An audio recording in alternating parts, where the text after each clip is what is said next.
Le verdict est tombé cette semaine et semble annoncer la fin du court règne de Boris Johnson. Malgré ses nombreuses protestations et abnonestations, le Parlement a tenu bon et le Brexit n'aura pas lieu le 31 octobre. Un tel désaveu et surtout l'impasse dans laquelle se trouve l'ordre politique actuel ont poussé le Premier ministre vers la seule solution qui peut débloquer la situation des élections. Et même ces dernières n'auront pas été simples à obtenir. Mises sur la table depuis plusieurs semaines, elles ont été utilisées par tous les bords politiques sans vraiment devenir une réalité jusqu'à mardi soir où enfin elles ont été agréées par le Parlement. Elles auront normalement lieu le 12 décembre prochain. Ces élections promettent d'être intéressantes. Le Royaume-Uni est historiquement un pays d'alternance, où deux grands partis règnent sur le monde politique et s'alternent au pouvoir, les travaillistes et les conservateurs. Mais le référendum du Brexit a eu l'effet d'un électrochoc et cet ordre établi a bien changé depuis, comme on a pu le voir aux élections municipales et européennes qui ont eu lieu depuis. De nombreux nouveaux partis ont été fondés par des politiciens déçus, à la fois par le déclenchement de l'article 50, mais aussi et surtout par la manière dont les négociations ont été menées par les responsables du Parti conservateur.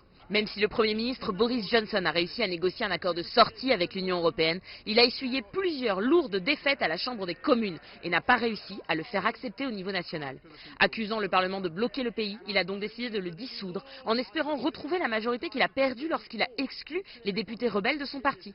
Car la suspension du Parlement en septembre pour tenter d'empêcher les députés de bloquer une sortie de l'Union européenne sans accord lui a valu de perdre un grand nombre de sympathisants.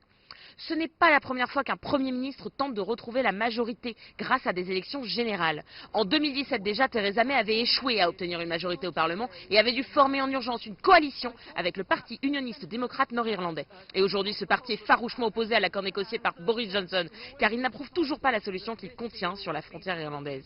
Le Parlement devra être suspendu au moins 25 jours avant les élections, donc a priori mercredi prochain, ce qui laissera 5 semaines de campagne aux différents partis.